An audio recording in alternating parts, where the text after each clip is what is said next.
Good morning, everybody. Kurt Risch here, and thanks for joining me on One Shepherd.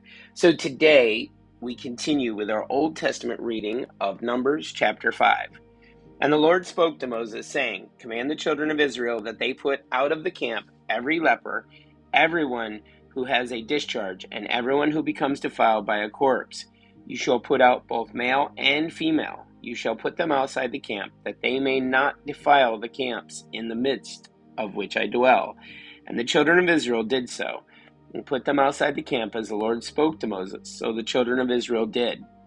Then the Lord spoke to Moses, saying, Speak to the children of Israel. When a man or a woman commits any sin that men commit in unfaithfulness against the Lord, and that person is guilty, then he shall confess the sin which he has committed.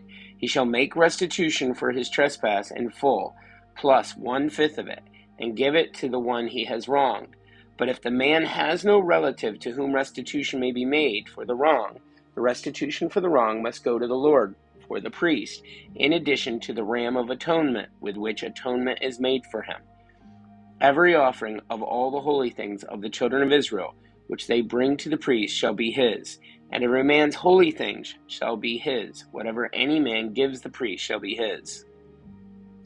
And the Lord spoke to Moses, saying, Speak to the children of Israel, and say to them, If any man's wife goes astray and behaves unfaithfully toward him, and a man lies with her carnally, and it is hidden from the eyes of her husband, and it is concealed that she has defiled herself, and there was no witness against her, nor was she caught, if the spirit of jealousy comes upon him, and he becomes jealous of his wife, who has defiled herself, or if the spirit of jealousy comes upon him, and he becomes jealous of his wife, although she has not defiled herself, then the man shall bring his wife to the priest.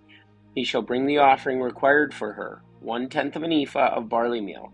He shall pour no oil on it, and put no frankincense on it, because it is a grain offering of jealousy, an offering for remembering, for bringing iniquity to remembrance. And the priest shall bring her near and set her before the Lord. The priest shall take holy water in an earthen vessel, and take some of the dust that is on the floor of the tabernacle, and put it into the water.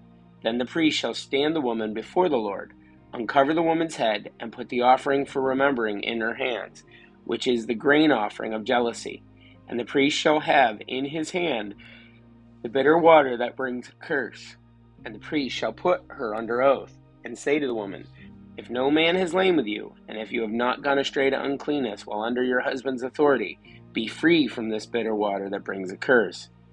But if you have gone astray while under your husband's authority, and if you have defiled yourself, and some man other than your husband has lain with you, then the priest shall put the woman under the oath of the curse, and he shall say to the woman, The Lord make you a curse and an oath among your people, when the Lord makes your thigh rot and your belly swell, and may this water that causes the curse go into your stomach, and make your belly swell and your thigh rot. Then the woman shall say, Amen, so be it. Then the priest shall write the curses in a book, and he shall scrape them off into the bitter water.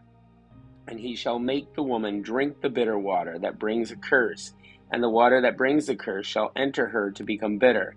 Then the priest shall take the grain offering of jealousy from the woman's hand, shall wave the offering before the Lord, and bring it to the altar.